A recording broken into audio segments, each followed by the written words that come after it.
Tēnā tātou, ko tau mai ki tēnei huihuinga o tātou I tēnā hui ata. Ahi ahi.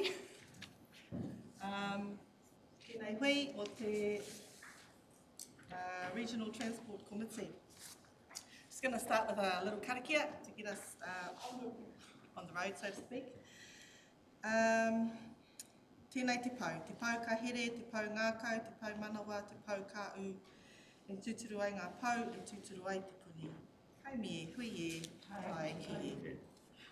Thank you everybody for coming this morning, this afternoon, I'm still in morning mode, sorry, to this meeting of the Regional Transport Waka Whenua Moana Rangi Arohe Committee.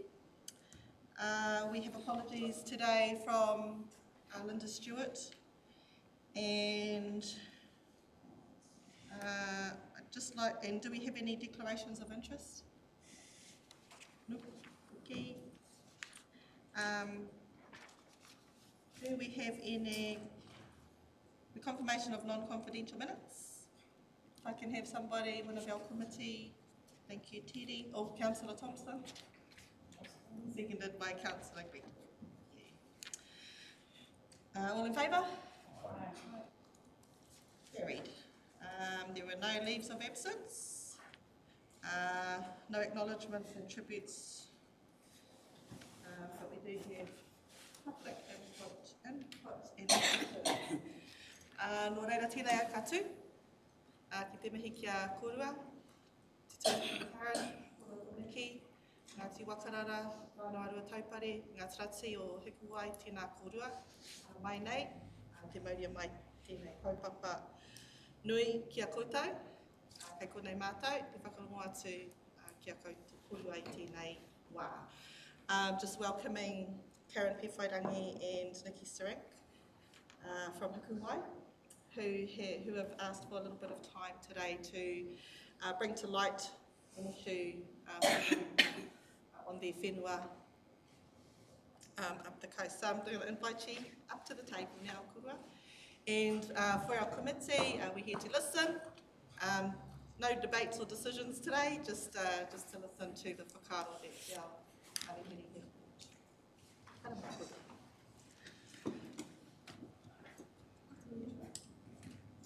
here. Pointer in this slide, piece of pointer. Sorry, we'll just here. Tuake tēnei ki te mihi kia tātou katoa, tēnā rawa te kia koe anei mo te whakatūwhera tēnei hui ma te Karakia.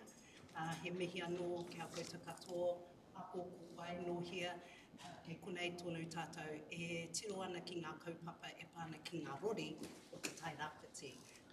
Kia ora everybody, my name is Karen Pewhairangi. I'm the Secretary of the Tukumari K5B Incorporation, fondly known as the Hikuwai Farms.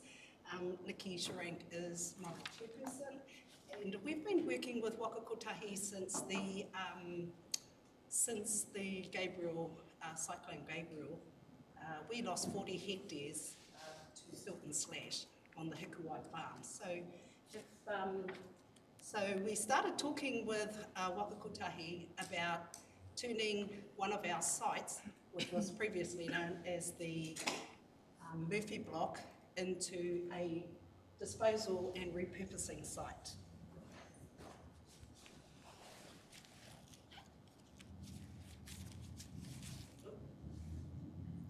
Ko wai mātou, ko taumata pātiti te maunga, ko Hikuwai te awa, ko wai putaputa te marae, ko Ngāti Āwhia, te hapu, ko Ngāti Ira, te unu. And Nikki and I are 2 of 7 trustees of the Tukumari Bay Incorporation.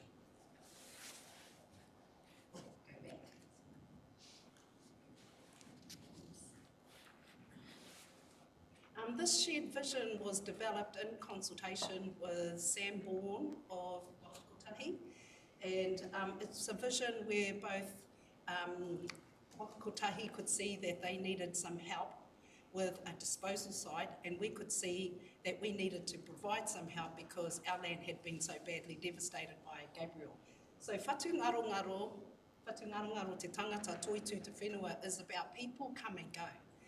but actually the land remains steadfast. And so regardless of what we're doing, the land is always going to be there. One of the goals that we talked about was establishing and developing nature-based solutions to build resilience on the State Highway 35. And our values really are focused around building mana-enhancing relationships, because relationships are really the currency of moving forward into the future. And we've got short, mid and long-term strategies, which is about working on the relationship to keep moving things forward.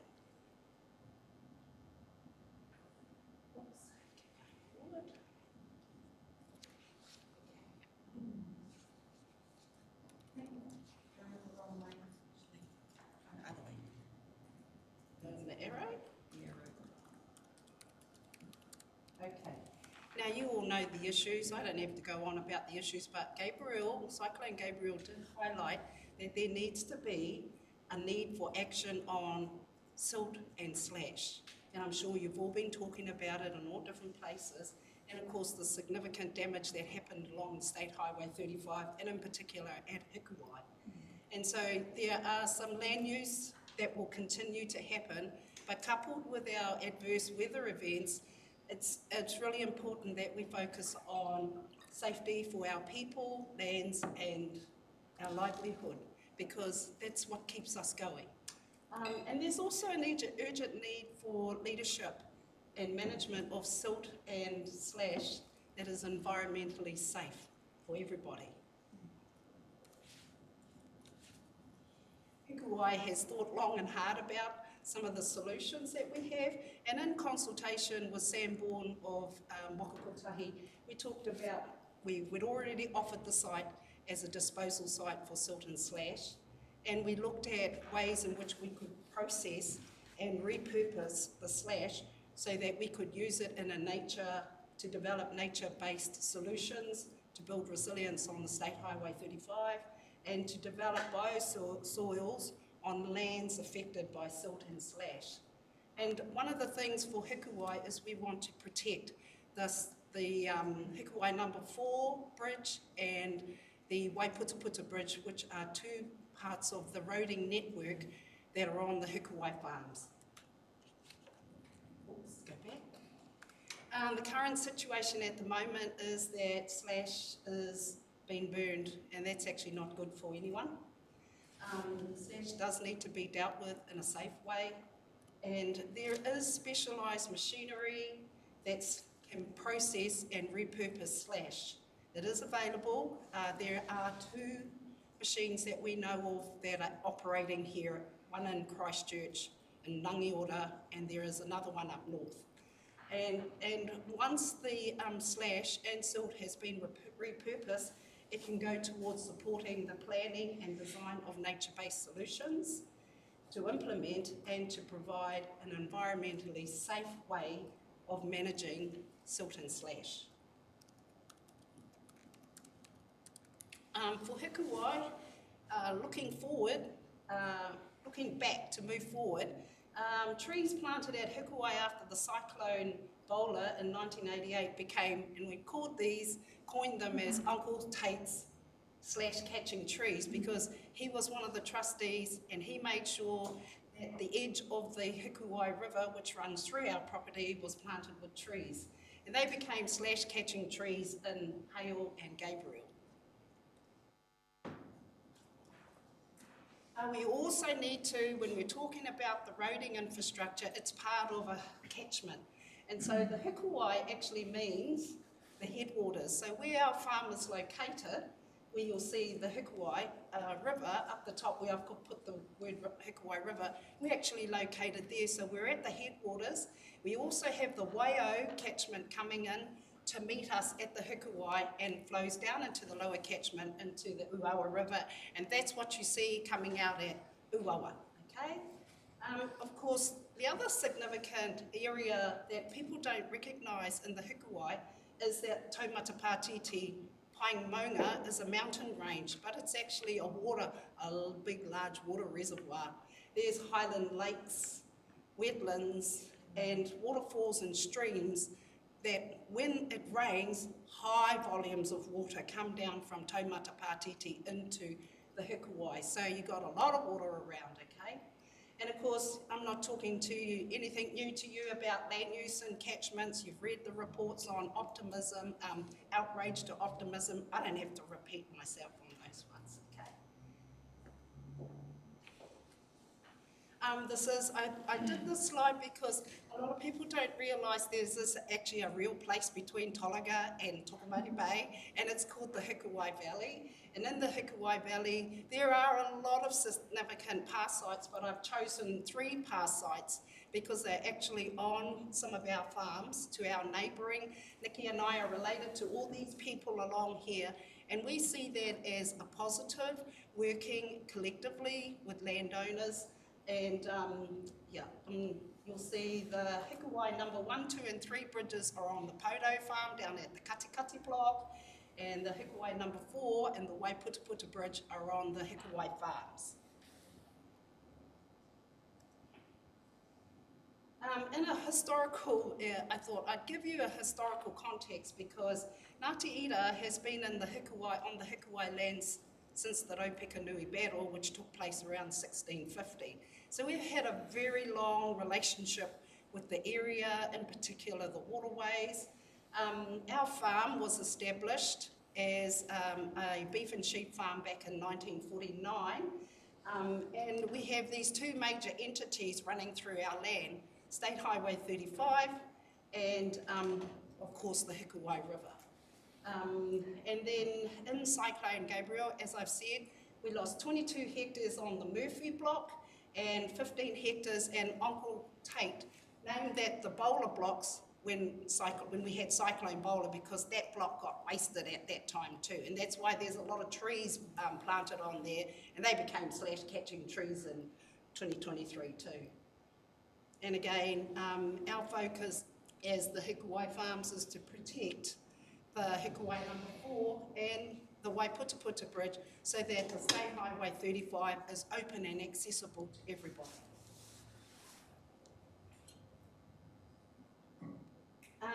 These are photos.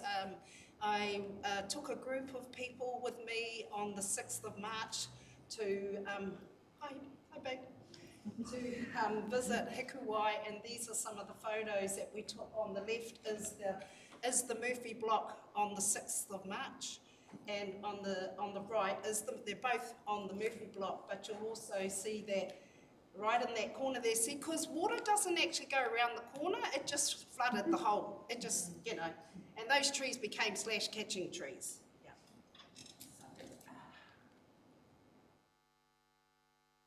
The Hikuwai number 4 bridge impacted by silt and slash, and it still looks like that now. And there's actually a swale on the Murphy block in the foreground there, so we're looking, and you can see the easy access onto and from State Highway 35 onto this disposal block. But the swale is actually a story in itself because it was created so that it could direct the flow of water.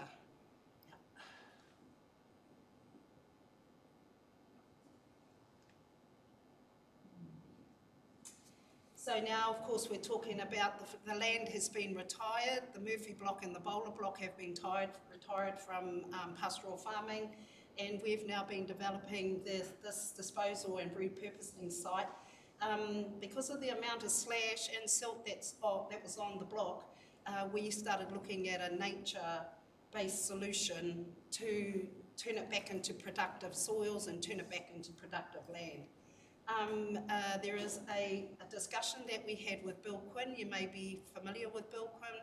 He has been practicing organic dairy farming for over 30 years in the Waikato region, and we had him come and visit the block. He came with me that day to visit the block. And you can see the Hikuwai number 4 bridge in the foreground intact. This is the actual plan that was put together by Māparata in consultation with Nikki and myself, and you'll see there that we're looking at nature-based solutions and the biosoils on the land affected by silt and slash. That plan is still current. If you go up to the coast and make your way just before Tukumari Bay, you'll see that there is work going on, but it's actually been stopped, and that's one of the reasons why we came to see you. The new entity called Trek has put a stop to the disposal site being used, and we just wanted to come to you today to make you aware that this is the work that we've been doing to assist with the recovery of State Highway 35 after Cyclone Gabriel. We understand, we've also been trying to work with Waka Kotahi on formalising our relationship, and it just hasn't happened. Yeah. So that's one of the reasons why. And that's a summary of hui and proposals to date, but I did say to, I'm not going to repeat that stuff, but I did say to Ani, if you wanted a copy, just contact Ani and she'll send a copy over to you. Is there any questions? Councillor Thompson. Yeah, just a couple of questions. Sam Ball is wondering what his role in Waka Kotahi is. He's in the Programme and Standards team and in the Environmental Sustainability team, so he considers initiatives around environmental improvements. I'm guessing the work was stopped on environmental grounds, was it? I have no idea why Two reasons we were given was that we didn't have a landowner's agreement with Waka Kotahi, and there was a relationship breakdown issue that took place at that time. I'm not going to talk about that today, but there was a relationship breakdown. And the other issue was because there was no resource consent, and the breakdown in the relationship was because of what took place at the time of the resource consent. Hikuwai was not consulted, and again, Hikuwai was not consulted when the block was closed down. We're still waiting to meet with Trek. We think we can iron these issues out if we could talk face to face with one another. Yeah. Okay, so you've had that in emails, have you? Or Yes, we've had several emails.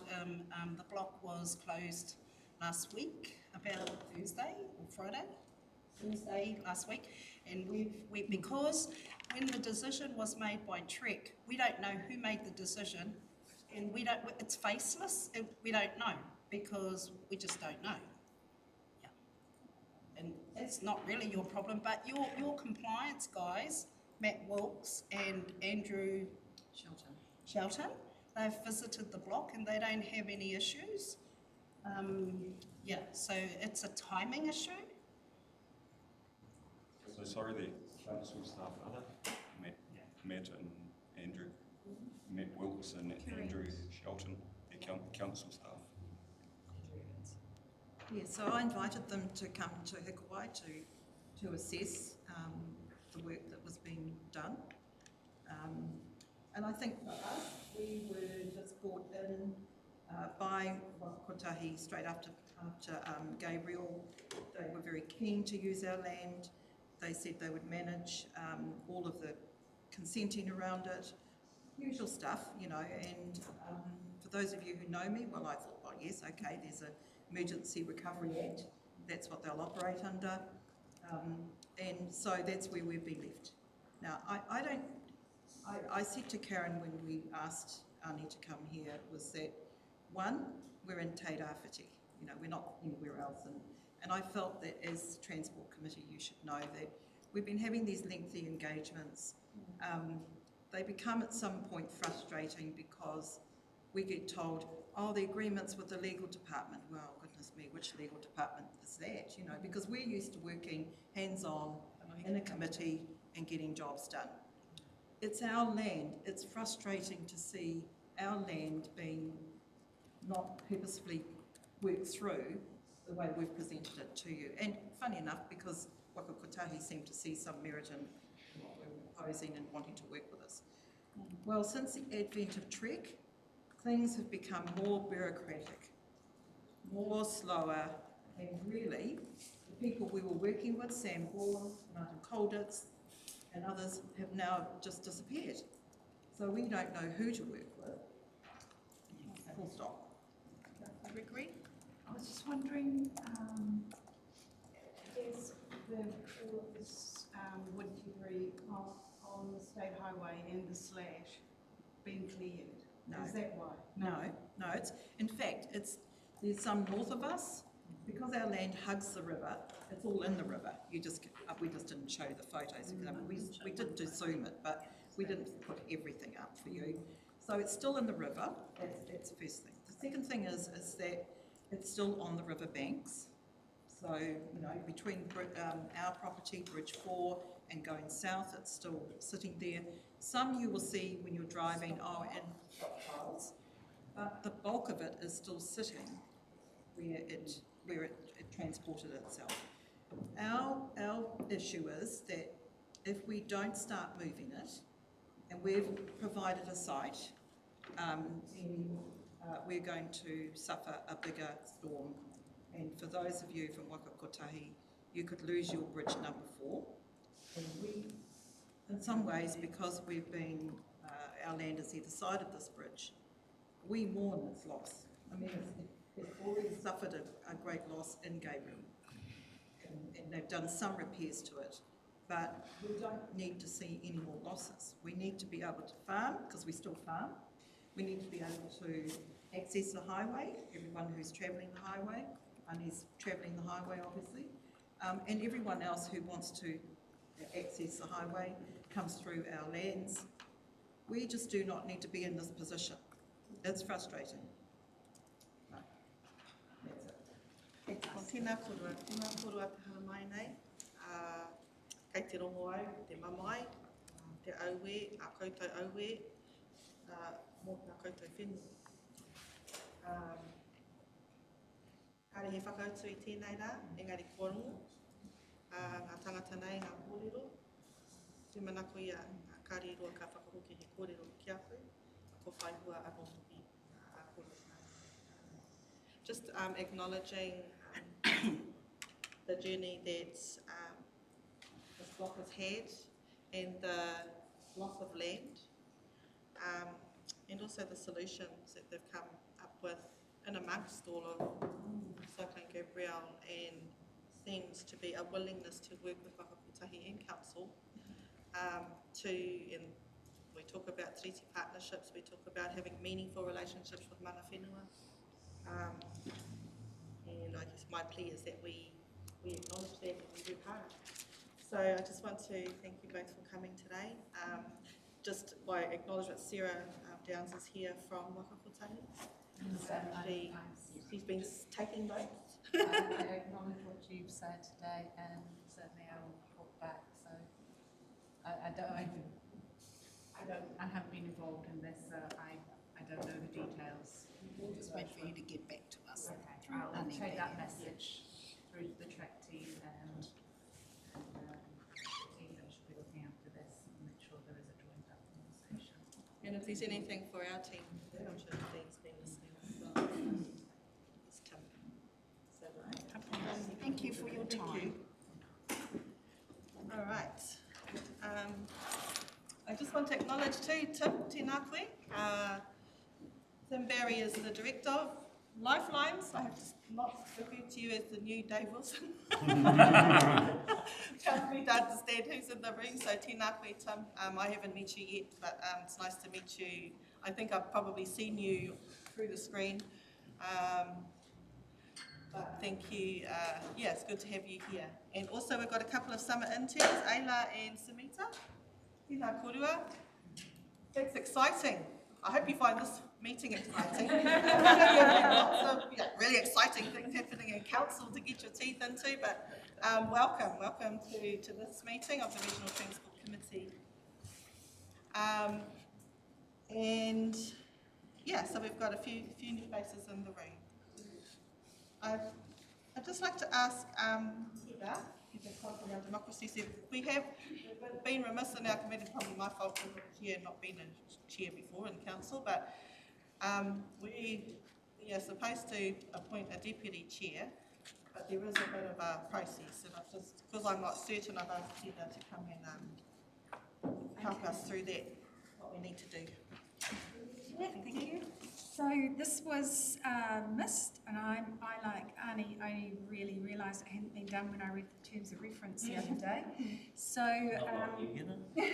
well, we had the 1st of December last year meeting, which would normally have been when it was done, was made into a workshop, so it didn't get done. So we have a bit of a requirement under standing orders, Standing Order 5.6, which has a system of the committee itself nominating and electing the deputy chair. I thought we did. I thought Teddy was. No, he's operations, infrastructure. Oh, is that a different one? I honestly can't remember. Last meeting too. You can't, we haven't written a report, you can't just go, No, we did it. We had a vote and everything. We did it in I that- thought we did, but I mean, when we were in that room there, yeah, the little room. Anyway, so how do we get through this? so the 14th of February, you'll Yes. get a report. Okay, And in the meantime, you can think about who's going to be nominated and second. We haven't done it. we haven't gone through the process. We haven't gone through the Okay. process. So you'll circulate, It will be, the next meeting's 14th of February, so the report will be on that agenda. okay. And at that point, we can put in place our deputy. Yeah. Pretty easy.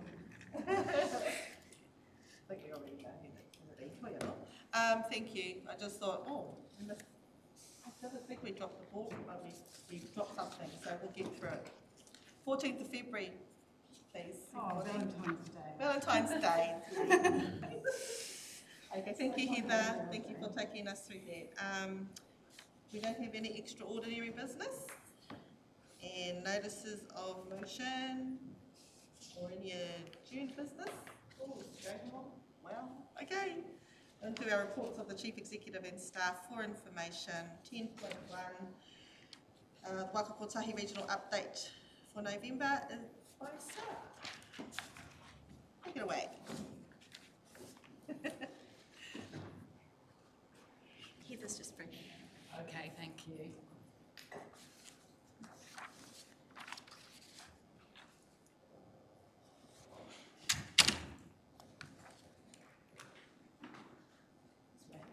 It's just going to cook in a sec.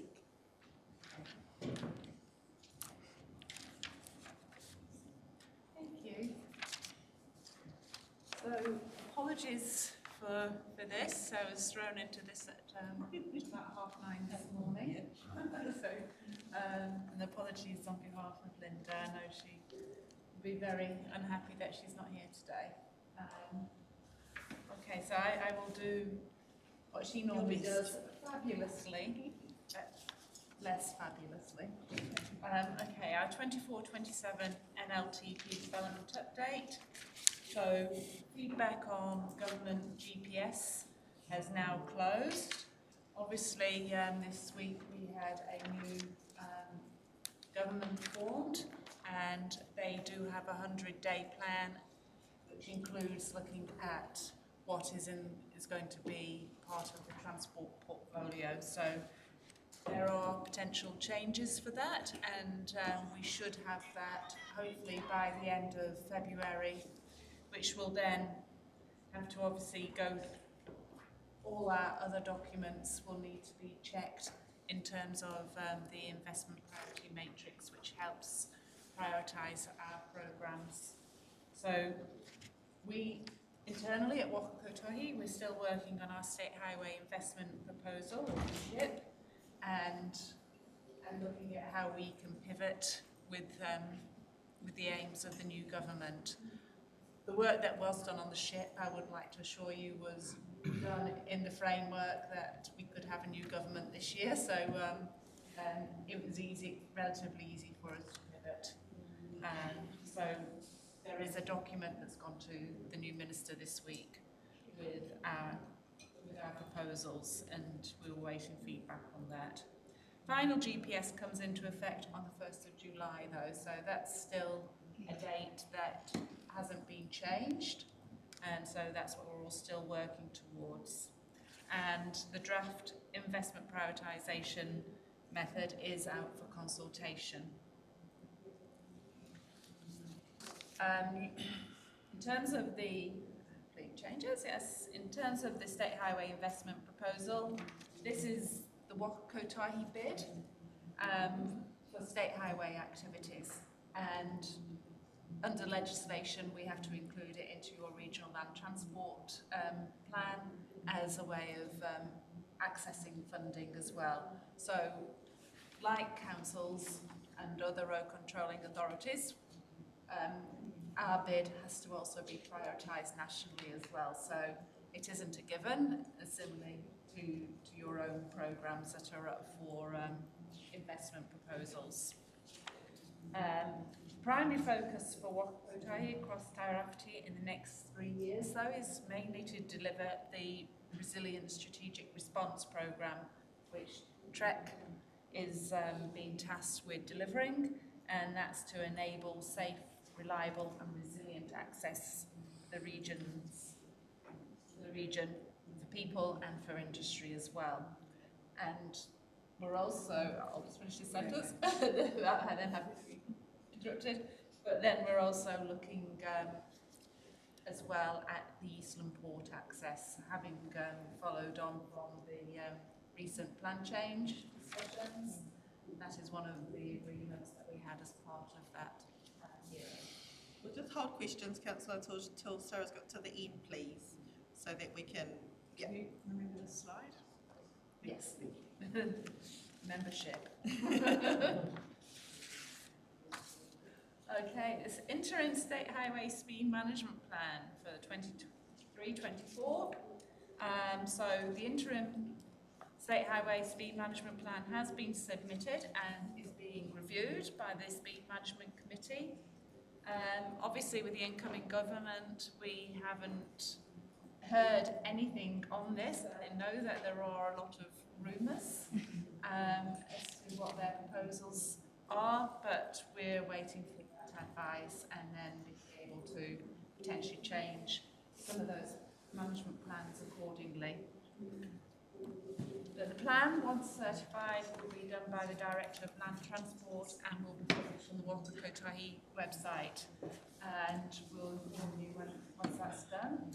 Kotahi does have a new Director of Land Transport, and I can't remember his surname. He's called Bren. He recently started at Waka Kotahi, and certainly in our executive team. Streets for People. So Streets for People is working with 13 councils on 19 projects. The focus is on walking, cycling and public transport improvements, as well as safety and around schools. So in Gisborne, Waka Kotahi is funding 2 projects under Streets for People, and one of those is on Grey Street and the other one is in Inua. So what we've heard from the team in Waka Kotahi that are looking after this, that they're really complimentary about the close relationships that have been built with Gisborne District Council and the community partners involved as well. So in terms of that community partnership, they felt that Gisborne is stretching the furthest with community partnership, and that isn't always easy. So well done, GDC. Our role is to support you and community partners develop that partnership, as well as provide guidance on adaptive urbanism, which is probably a nice little catch phrases, and help you get these semi-permanent trials up and running. So, so GDC is one of the councils that take place in the People, Place and Parking workshops, which we supported last July, and that was delivered by Steve Burgess and Scott Ebert from Cagney, and was aimed at elected members, and we hope that was of use to you.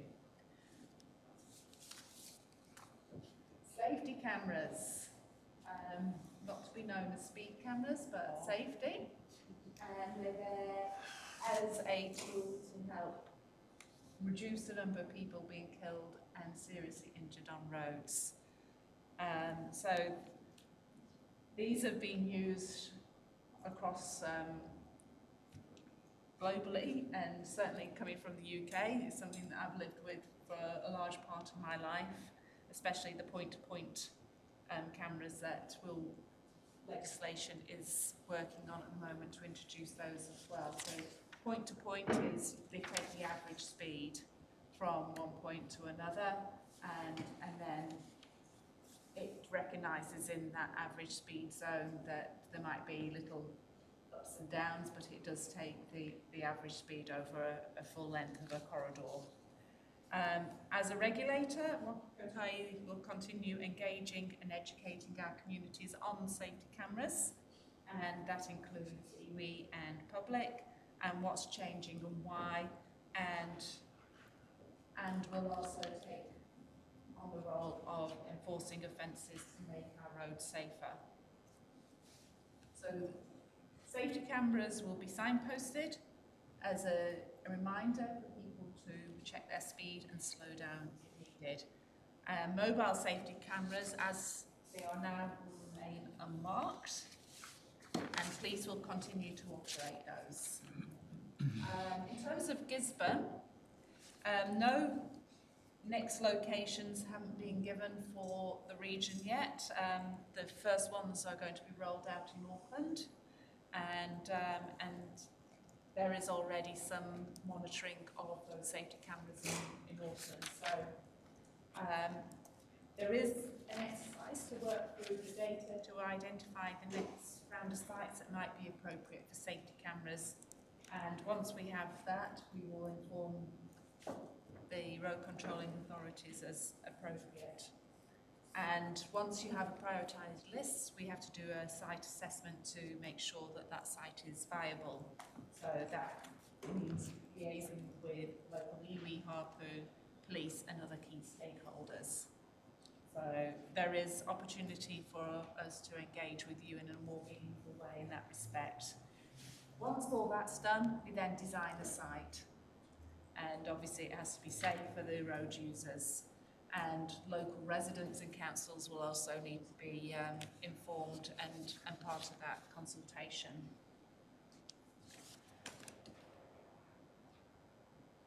RLTP, significant related activities, Hiru walking and cycling. So the point of entry for the single stage business case has been endorsed, but at present funding still hasn't been approved, and indications is that this will now be included in the 24-27 RLTP.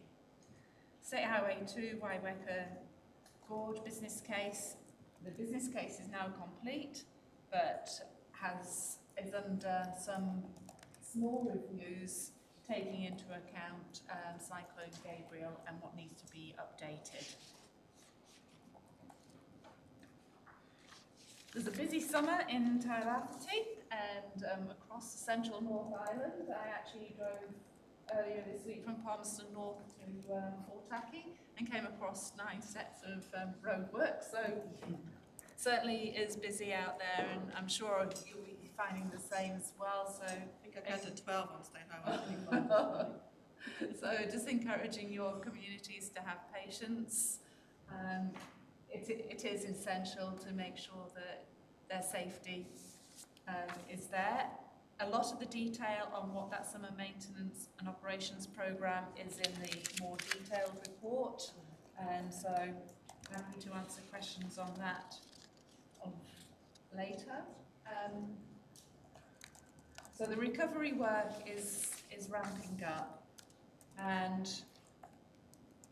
TREC have identified over 1,000 faults that are within their programme, and they've got at the moment 202 recovery sites, and these are being prioritised based on a number of factors, and the team is now working through the processes around design and consenting on those different sites.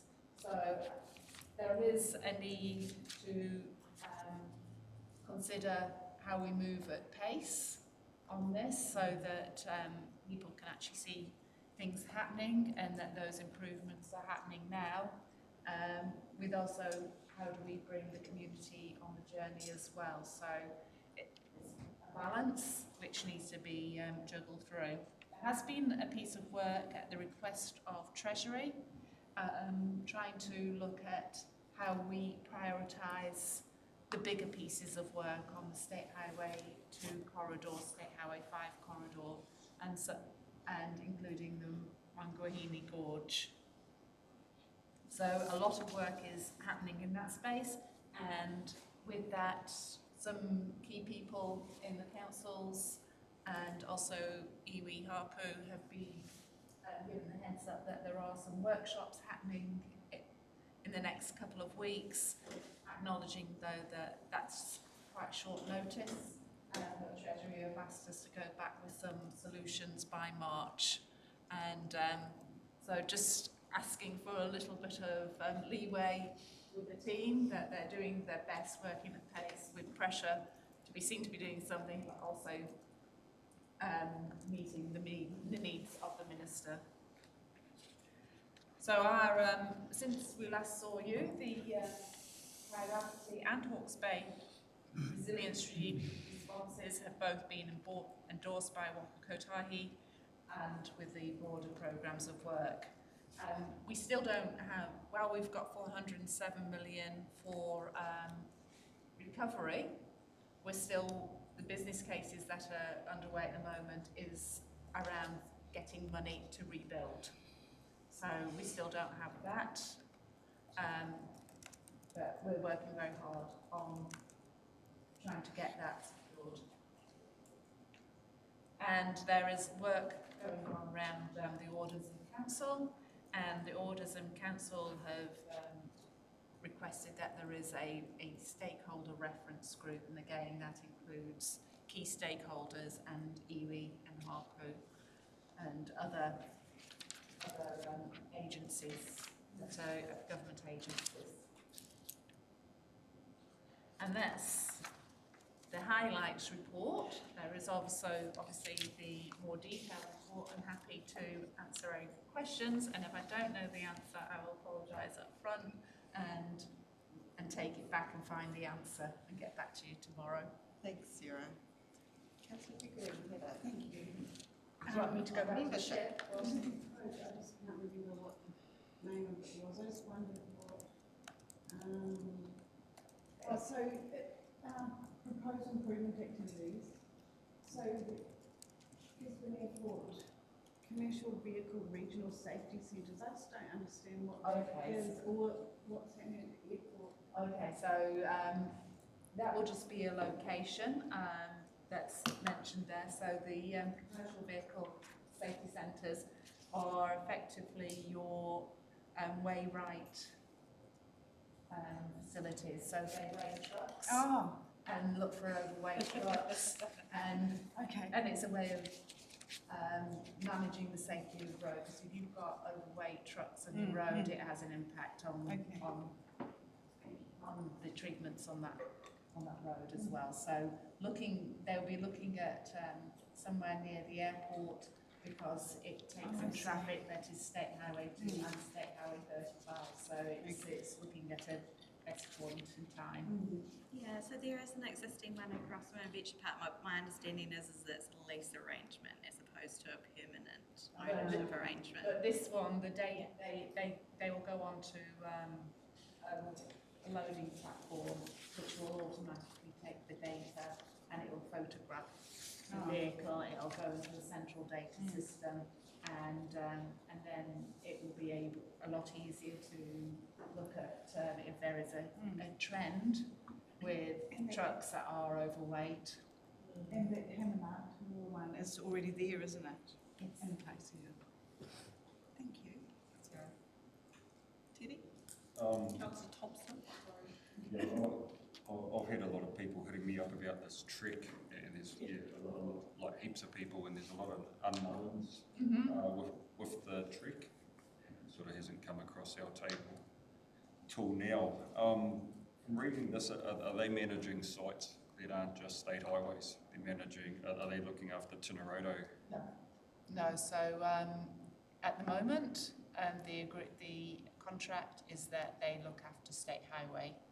I just read Tineroto, 45 So- million here, so that's, So Tineroto is not, is something that's been crown funded and been given to Gisborne District Council for them to manage on Tineroto Road. So it's very much your project and not a Waka Kotahi one, and there has to be no discussions at any point that Trek do that piece of work. and with the category 3 buyout, where we're giving that 180 mil or whatever towards roading, is any of that going to state highways, or is that going to? That should be yours as well. Yeah, so everything that's been given by the Crown to GDC is yours. Sorry, the paper sort of read that. Okay. That's under. Oh, I think, yeah, okay. Sort of how I read it. Page are you on, Kenny? It must be in the report. Page 22, but the way I read it was that. Oh, it's in your report, isn't it? Yeah. We actually don't have a copy of the report you just read us, Sarah, so if we could have Oh, have don't you? a copy of that, that would be great. Okay. We've got this one, the one we're referring to now. That's why we've got questions on it. Oh, you have it, Heather? Thank you. Yeah, so Teddy was referring to page 22. Yeah, my page 22, and yeah, make some of that stuff up. Page 32.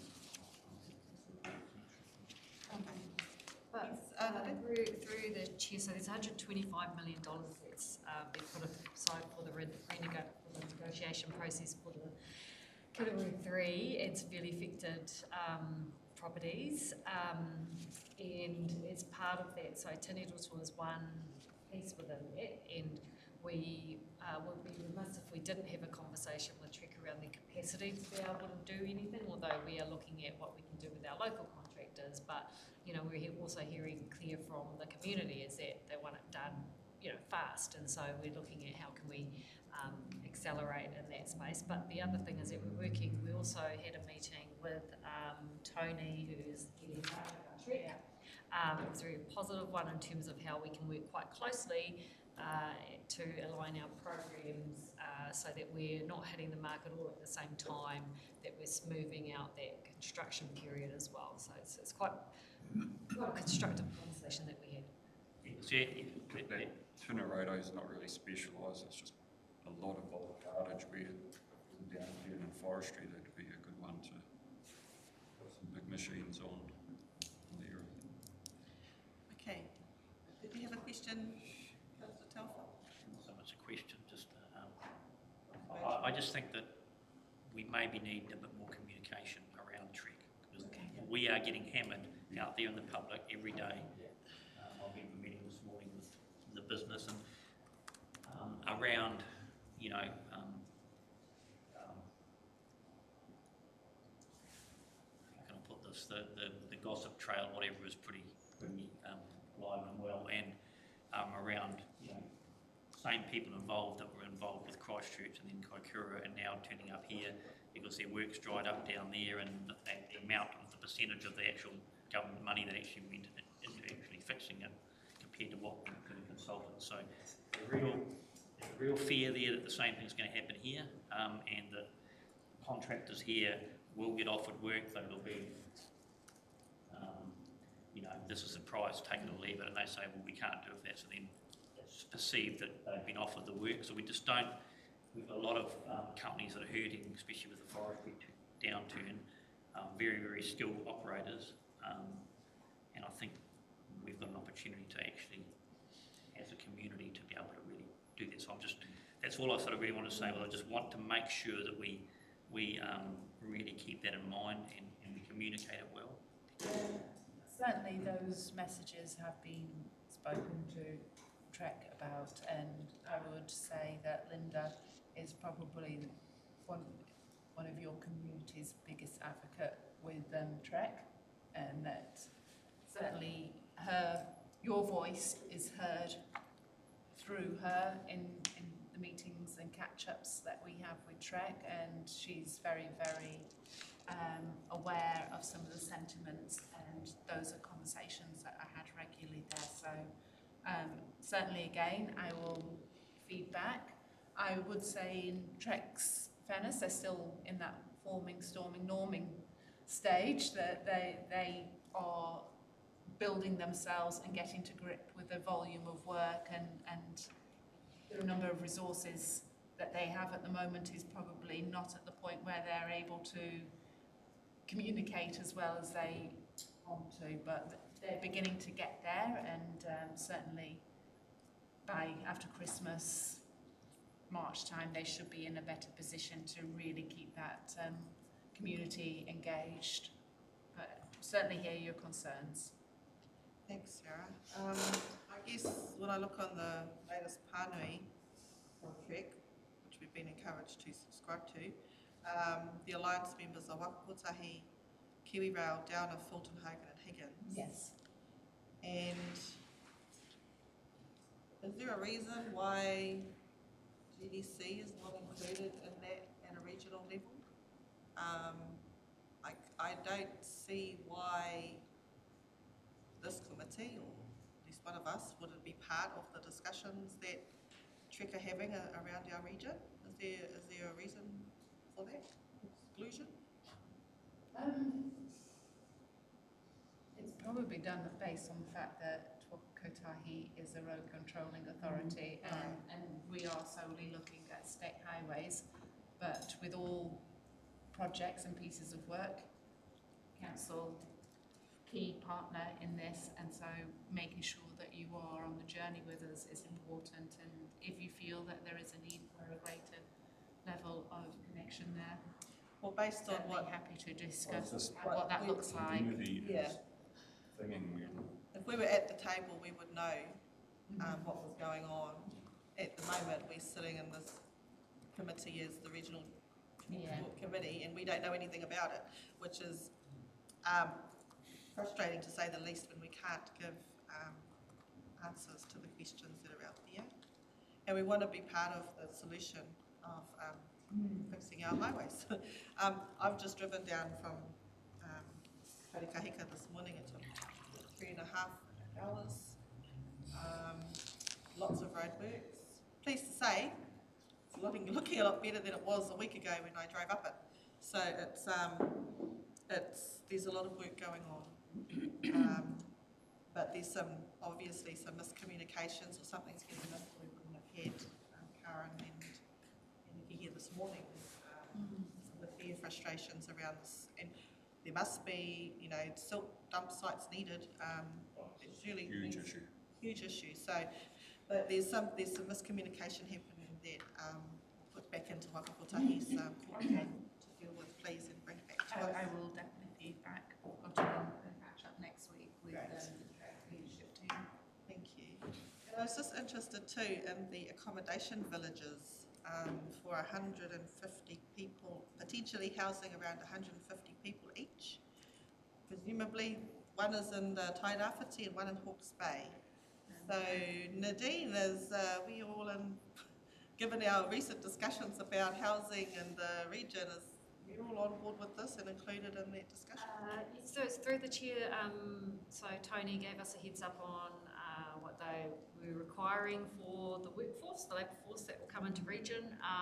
It's really encouraging signals around trying to build a sustainable workforce and grow the people here, not at the expense of our current businesses, etc. So they're working with tangata whenua around potentially accommodation options, and that's and so the team's aware of that and whatever support might be needed in that space.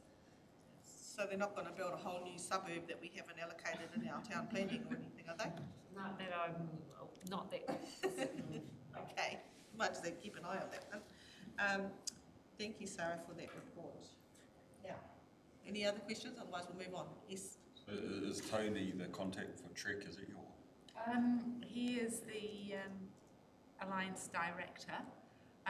What I will do is, in terms of, we have a Kotahi owner interface manager and our comms manager as well. So I will CC Tony in, but I will use Scott Elworth, who's our OIM, and Stella, who's our comms and engagement officer.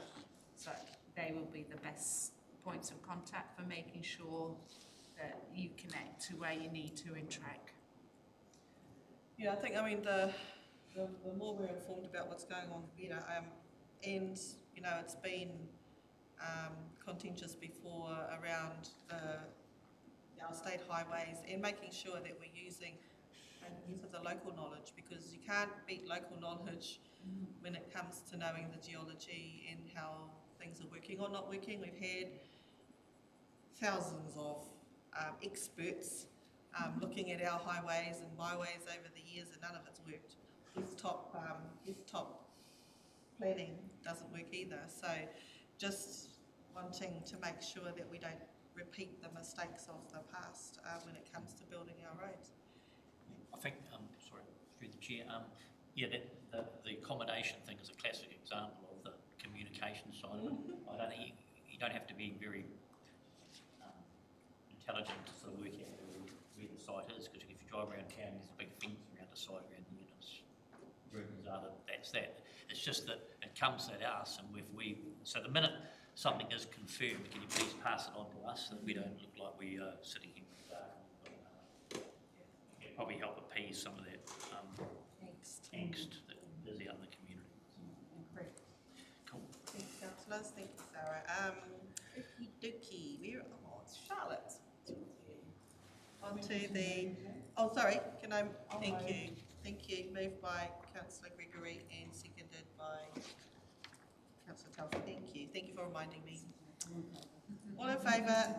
Aye. Carried. Over to you, Charlotte. We're on to the Regional Land Transport Plan 2021 to 31, Monitoring Report 2023, 24, Quarter 1. Yes, it is quite the title. I apologise for the title, but it's good to be clear about which year and which quarter you are reporting on. So this report covers the period from July to September, earlier in this financial year. The last quarter report that you had was a mammoth one. It was quarters 1, 2 and 3 all shoved in together. So this one just focuses on one quarter. And in terms of just some brief overviews of the quarter, being focused on, I guess, BAU mahi alongside the recovery mahi we have going on. July to September is often a sort of quieter construction period, but we've also had a lot of work going on in the background around plans, developing draft bids for the Regional Land Transport Plan, and a lot of the work that you guys obviously have been involved in. Some things to note: the resident survey hadn't been completed at the time that I was writing this report, so the results for quarter 1 will be in the next monitoring report that you get in February. The barriers for delivery haven't really shifted since the last time we've talked about them. And slight good news, we moved from red to orange in terms of status of projects since the last quarter report that you had, so slight little good news. Good. But yeah, other than that, I'll just take it as read, and I will do my best to answer any questions, and if not, I will find said answers and report back. Thanks, Charlotte. Any questions for Charlotte? Yes, Debbie? It's on page 40. I'm just making sure that I'm in the right report. On 14? 40. Yep. Yeah. I just wanted to,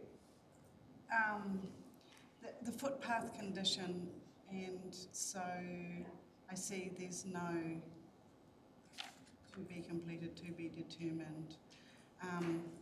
I'm a member of the TPAT, which is the Tarawhiti Positive Ageing Trust, and they express to me continually their concerns about the condition of our footpaths, and I did suggest that at the moment isn't a good time to for us to be looking at them, but I'd like to think that at some point we maybe go back to that situation where we've got some funding for footpaths so that it's a safe passage for these people in their mobility scooters and push chairs and things.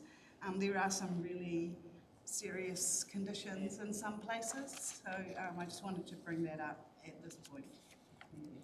Thank you. I did see that, didn't I see that in our committee sustainability tairāwhiti about making sure that things were accessible and safe yesterday?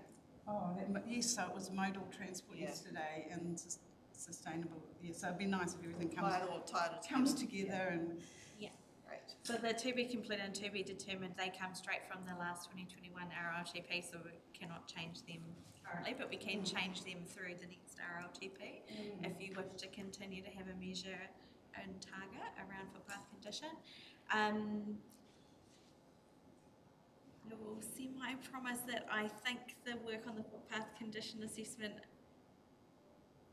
may be ready for the next quarter report. I'll be able to give a little update then, and if not, I will make sure there is something in the monitoring report around the footpath program to give you a little bit more visibility of it. Any other questions? Charlotte?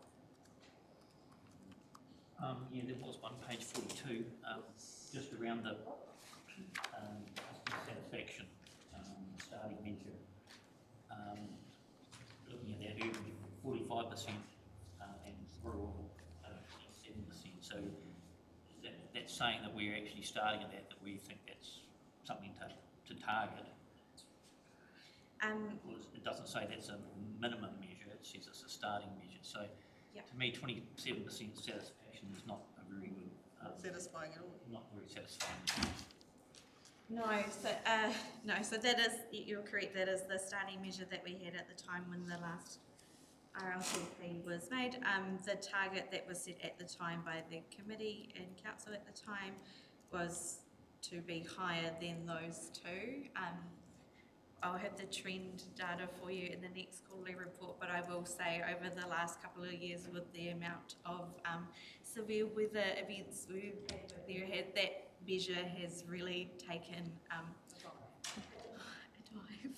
Yes, so we don't have very positive trend data for that at the moment. There's not much more to say other than that. No, look, I know what we've all been dealing with. It's local roads, it's highways, it's right across the region. But I just think something around that, we make an assumption like that as general, but I wonder whether rural roads, people, their satisfaction thing, they don't all expect their roads to be all tar sealed in every second year and whatever, but there's some sort of things around the rural community. They want drains and culverts and that type of thing, potholes dealt with. And if you're dealing with that properly, a lot of the other problems don't come and they'll actually absorb, okay, our road's safe enough to drive on. It's not flooded every time it's flooded because of the drains and culverts and everything. I think you'll find that the rural community that alone will bring the satisfaction thing right up.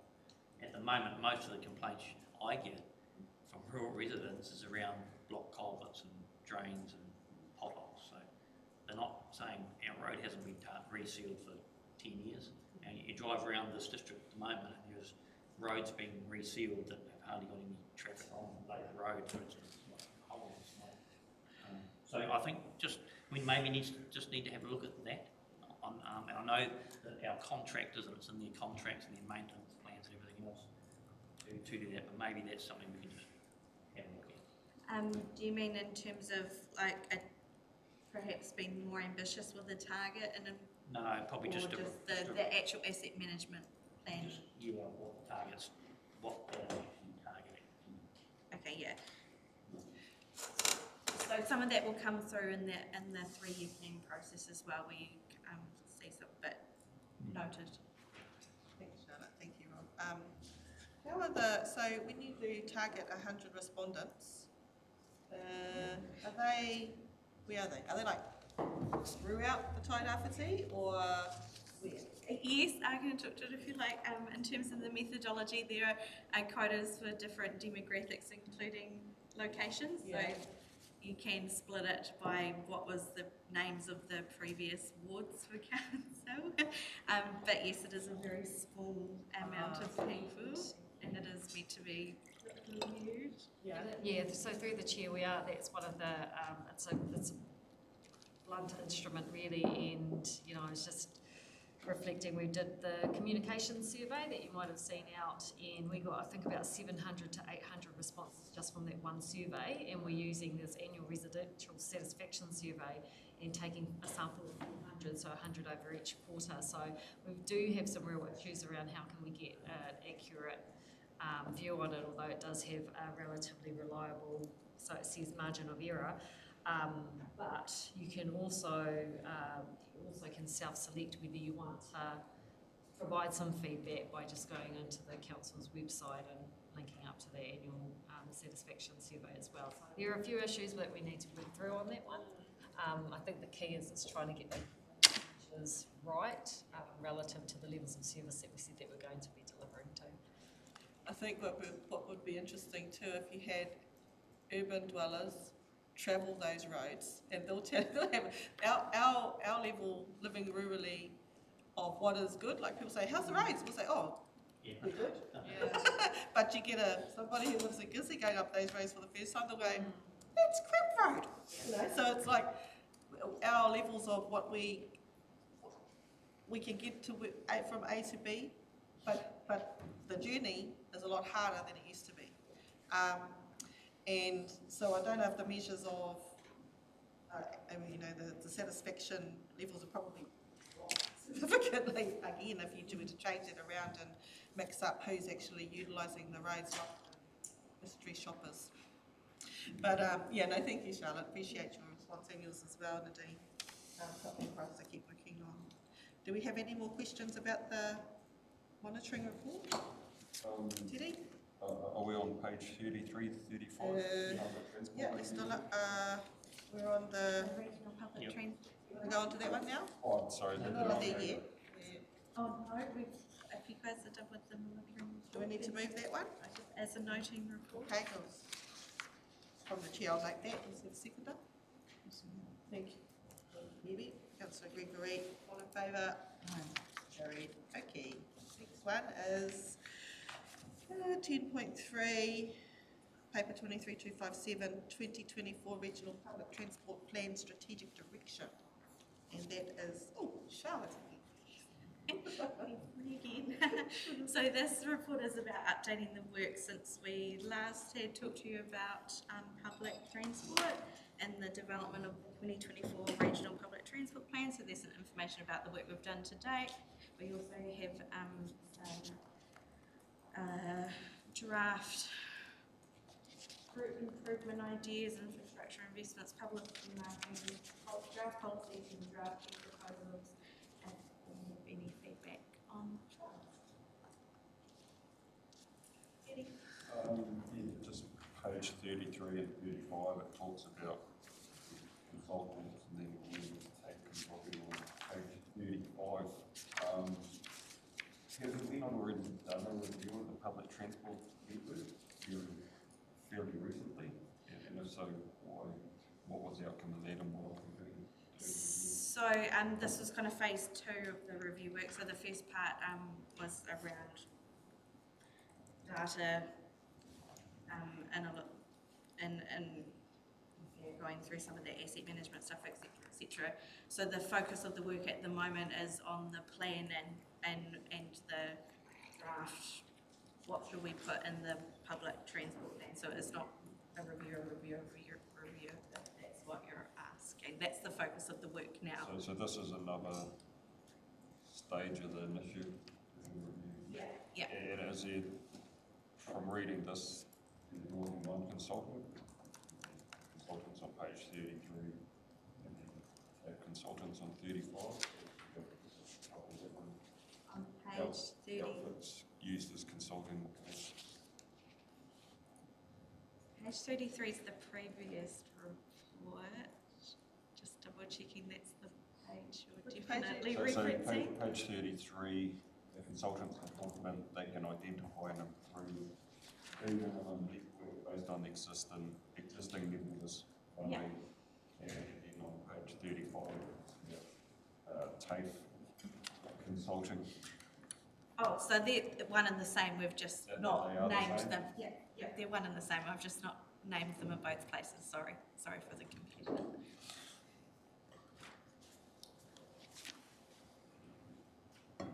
questions? Councillors? I'm excited to see an introduction of East Coast Connected Trial Bus Service. It's going to be interesting. And also the expansion of community transport into rural areas while it sees. Well, it's in the anyway. Yes, Terry? Yeah, I like the sound of gear about trialling the coast bus service. I think that's a good idea. Showing here there's a budget of 820k for public transport, and it sounds like we're getting an income of 68k, so there's quite a huge shortfall. It also mentions in 2012-13 we had an income of 196k from fares, and it's dropped to 68k's in fares 10 years later. Is that a national trend, or is that just the busy thing? I'm not sure if Sarah knows a little bit more about the national trends, but there may be in some regions, but I wouldn't say it'd probably be consistent across all. So trends in the fares. So yeah, in terms of the fares, like it's gone from 196k in 12-13, and then now 22-23 at 68k. So that's So huge. it is. Drop. I was wondering if that's a national thing So or there just has Gisborne. been through the chair, around a reduction in people travelling on public transport, and that was largely associated with COVID, and so that will have impacted that data considerably, and then Waka Kotahi through the Crown have also been supporting until earlier this year those bus services across the country in making sure that they were sustainable and could keep operating. So it has been a huge impact on bus services, and you see some bus services now are slowly beginning to get back to pre-COVID capacity. So, for example, in Wellington, they have to start thinking about extra services there. It's a very different picture in a larger urban area than in a region where you've got a large rural communities. So people have got used to going back into their cars, and I think some of the points that were made in the report are quite pertinent, that for people to use public transport you need regular services that are not move efficiently from one place to another for them to be successful and for people to use them regularly. So I think that was an important point to consider when you're looking at your plan for public transport. I think that's one thing that I spent a week in I use the bus regularly. Waiheke Island is the same. But real regular, every half hour there's a bus going to that place, and it's short trips, and you can get on it back. And they're short trips, so you're not doing a big loop around on a big circuit. That's probably a smaller place like Gisborne running a bus service that's not that regular or a long route. You tend to not use it, and it will not be something that's a viable option as far as it's paying its way. But maybe that's something we really need to have a good conversation around, is setting up a more regular, targeted. We've got some pretty neat things being done downtown at the moment with the swimming pool and the surf clubs down there. That sort of to that area from Wainui right through. No one wants to get on a bus and do a loop right around the whole town and get on there, and they're heading in the opposite direction to home, because that's the way the bus is going. So I think that's maybe something we maybe need to have a good look at. People aren't just going to jump on buses because they're there on day one. They've got to be showing them the services what they want. So, because if you've been here on Sunday, everyone was down here trying to look at the bridge, obviously, with the slash on it, and there was traffic queued right back up down the Kotahi Wall trying to come into town. Everyone on the bus was in the vehicle. So. I agree with you. I mean, when I was growing up on the coast, we had the regular regular service car, and old people talk fondly of Poly Deluxe. Poly Deluxe would go from, there's a song about it, Wharekahika all the way to town every day. And it was a regular thing when I was growing up. It was the intercity bus that would travel every day regularly. And people got, as Rob says, people got used to it being there and then start to use it more, especially with the cost of fuel, which up the coast is 30 cents more than it is here. So the more opportunity for people to, the more options people have to get off, to not bring their vehicle, is something that I think we should try and figure out. I know the Hauora and St John's have the Waka, which is a shuttle service for people who need to get to the hospital here, which is free of charge to try and, because it's such a great distance to get to the health services. So that's been trialled and I believe is continuing. So one of the issues ahead was drivers, but we have, I put my work hat on, I think about everybody has a driver's licence up the coast now who never used to have one, so there's lots of fully licensed drivers. Those shouldn't be an issue either. So yeah, just it's good to see it in there and like I said, come to fruition. Are there any more questions, my councillors? Just one more. I see a lot of those fares are subsidised. Have we seen that has any effect on the patronage? I could do a little bit of analysis on that for the monitoring report. It perhaps hasn't had as big of an impact in our region as perhaps some of the bigger metros, but some of that's also connected to, I guess, the service that we have on offer as well. So people, you know, trading off cost, time, etc. So yeah, it's all lots of different bits in order to increase that patronage percentage. Okay, anything else? Committee? No. Okay. Right, we'll move right along. Oh, sorry. Make that report. Debbie scowls at me every time she does that bit. Okay. I'm just going to get to the right page. What are we doing? We're noting it? Yeah. And if you have any feedback that you've not released today, do feel free to email it through to me. We're doing the last bits of tinkering over the Christmas New Year period before you see it in January. Yes. Thank you. So can we have somebody move that, please? Teddy's turn. Thanks, Teddy. Move by Councillor Thompson and I'll second that from the chair. All in favour? Thank you. Okay, on to our last item for the day, 10.423, paper 23258, update on 2024 regional land transport plan development. Oh, Charlotte, it's your show today. Yeah, this is just a little bit of an update since the last paper you had last committee meeting as to what we've been doing in the background. I've been tracking along. Sarah mentioned about the GPS, so I won't belabor that point.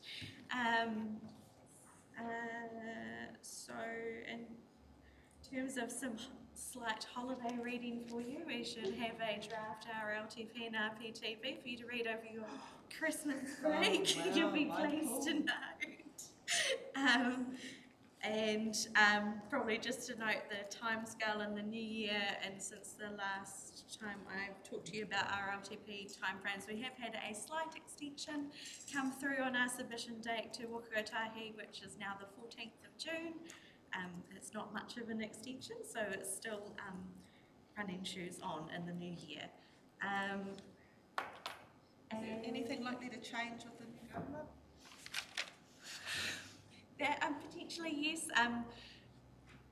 I guess from your perspective, the regional land transport plan is very much about what you believe the region's priorities, etc. are, and obviously the GPS will potentially impact funding buckets.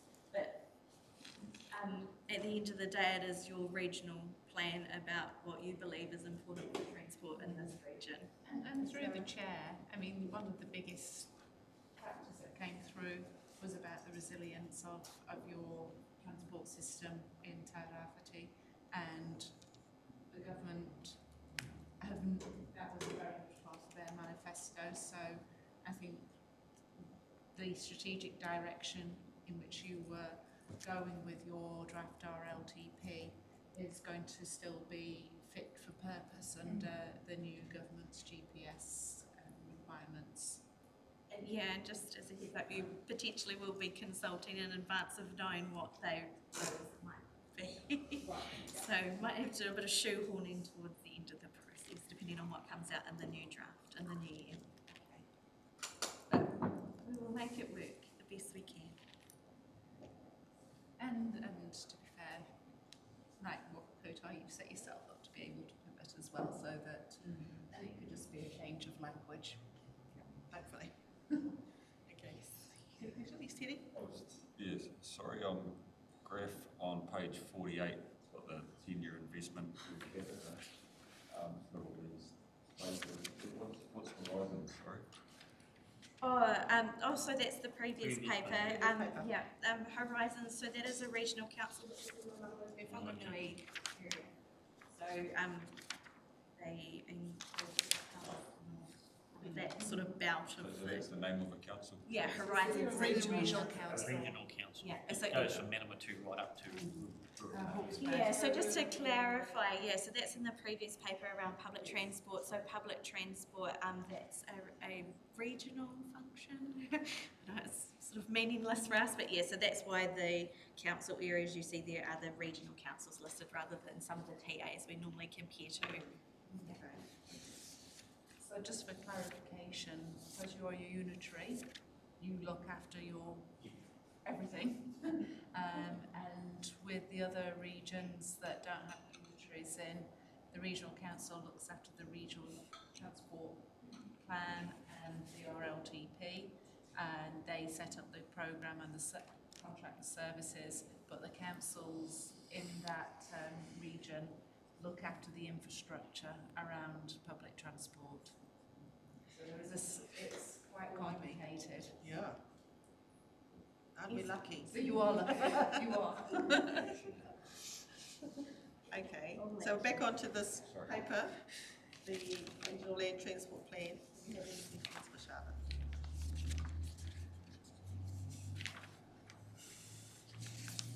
Oh, Wonderful. Busy few months ahead of you. Yeah, just to clarify with the regional land transport plan and I guess how it connects with the 3-year plan process. Obviously through the 3-year plan, you're looking at that local share element. So you may want to keep that in the back of your mind when you're in those sorts of meetings, and then again when you're in this meeting again in the new year. At some point they'll all sort of come together and make it fun, you say. Yeah, and we in the background they are aligned in terms of what's going. Hope so. Plans all over the place. Yes, I had a quick peek between the two spreadsheets the other day, and yes, they are still aligned currently. Through the chair, Sarah, just as from new councillor, should be up to speed with this. We've had it again now, but just total clarification. When applications to Waka Kotahi for funding and Waka Kotahi for the highway funding, that's done yearly, or is it in blocks? No, it's a 3-year process. 3-year process, so That's our block now. so that aligns with our 3-year plan we're doing. Yours is we base this on a 10-year, so the RLTP is a 10-year programme, but we fund on 3 years, and we ask councils that they give detailed information on the 3-year plan, pretty well detailed on 6-year, and an indication of what's beyond the 6 years, and a high-level indication of dollar values there, so we can actually start thinking about that forecasting earlier. But Waka Kotahi needs to, in a way, get on track with the fact that you generally, with your activity management plans, look at a 30-year programme and then you bring it down to a 10-year, you've got a lot more flexibility Yep. than what Kotahi does. And supplementary, probably Nadine we can answer that. But so our that's a 3-year funding. That's for business as usual. Obviously, our putting your hand out and begging for more money for this recovery of sponsor money is separate. But does that align, those 3 years align with our service contracts with likes of Fulton Hogan and Downers? Is that no?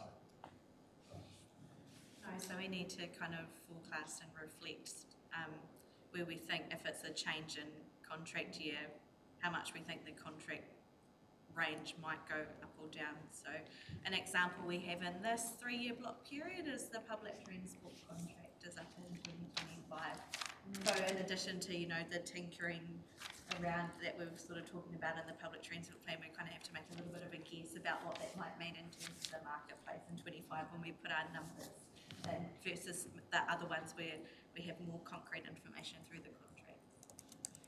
So through the chair, one of the things that you may need to perhaps consider is things like your maintenance and operations. Your operation budgets are a continuous programme, and so you can look at those annually as well and look at whether you move from one year to another depending on what happens in terms of that. But then you will also have your renewals in there and your improvements. So an improvement funding comes from a different bucket and is assessed on that particular improvement. So your continuous programs, you should have already had a good indication of how you're sitting in that space at the moment, and your PT operations as well will be a part of the continuous program, and you would have had a heads up on how you were sitting in there. So it allows you with those bigger funding buckets, which are the continuous ones, to go into your long-term plan decision making with a lot more confidence around what you're likely to be getting. Yes, Teddy. Just in regards to Nikki, Karen, I know we really struggle with dump sites and look like a real good dump site. It'd be a shame for that to sort of fall over. Who's tasked with anything? Linda had sent me an email this morning, and at the moment it's sat in terms of our legal and property teams to understand what the requirements are to be able to do that on that particular example, but also for Trek to have a greater understanding of what their disposal requirements are going forward as well. And I don't think they've done that assessment, which is part of where I think there are some difficulties. But I think from what Linda's email suggests is that the MOU that is being suggested is probably not the right lever for getting an agreement, because it's around a property agreement, so it's slightly different. So I don't think there's a lack of willingness on behalf of Waka Kotahi to be part of that, but I think the key thing I took away from that is that we need to actually get all these different parties sat in the same room and having a joined up conversation rather than it being bounced around a whole load of emails. Yeah. The natural-based solutions have come up for all of that silt and stuff. Though that's got to be good for It's got to be good, us. yeah. If that model works well, given that there's so much Māori land that Waka Kotahi is having to navigate through, if that's a model that can be found to work, then it could be something that other Māori landowners consider as well as being something, because silt's not going away anytime soon, and we all want to find solutions to the problem that's in front of us.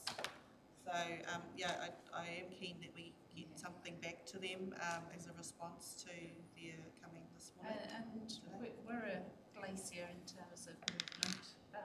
So doing things differently takes time, unfortunately, but I think there is an openness to exploring what can be different. So, for example, on State Highway 38, the Tor Oil pitch trial, it took quite a while to get that over the line, but now that it's happening, people are beginning to, oh, okay, we can do that with using prime resin.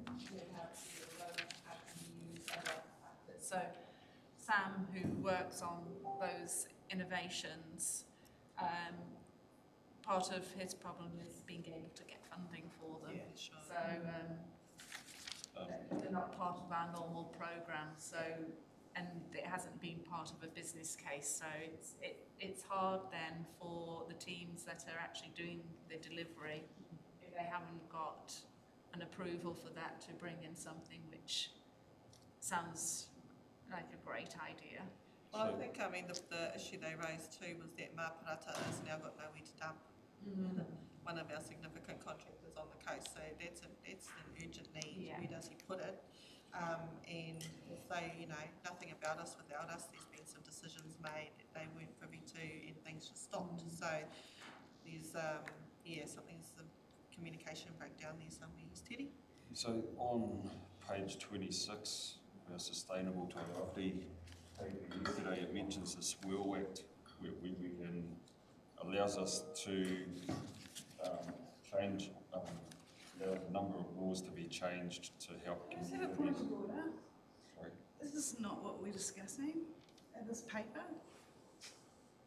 The other one? Yes, the paper that we're on. Yes, true. You are correct. We're wrapping up the regional land We have trans. these conversations, but in this meeting we should be discussing this paper, shouldn't we? Thank you for that. Hold that one, thank you. Finish the meeting and discuss it. Thank you for the reminder, Debbie. We need it sometimes as us newbies, we get our passionate, go off on our tangent. So thank you. Appreciate your experience in this space. Did we move that? No. Did we move it? No, we haven't. Would you like to move Yes, it? please. Councillor Gregory. Would you like to second it, Terry? Thank you, Councillor Thompson. All in favour? Aye. Carried. And I guess that's the end of, because I've got nothing else under there, it must be the end of our meeting. Unless there's anything else that might be, no, you're good, you know. We could talk all day, I think, as we talk all day. But if there's nothing else, I'd like to call this meeting to a close at 2:30. Thank you, everybody, for your attendance and safe travels home. Especially to you, Sarah, down to New Plymouth. Yes. This afternoon? Yeah. Blimey. Well, let's hope that the flights get out. Yeah. It's not normally here that's a problem. It's normally New Plymouth. And thanks to everybody else in the room who came today. I hope our interns are still here. It must have been riveting.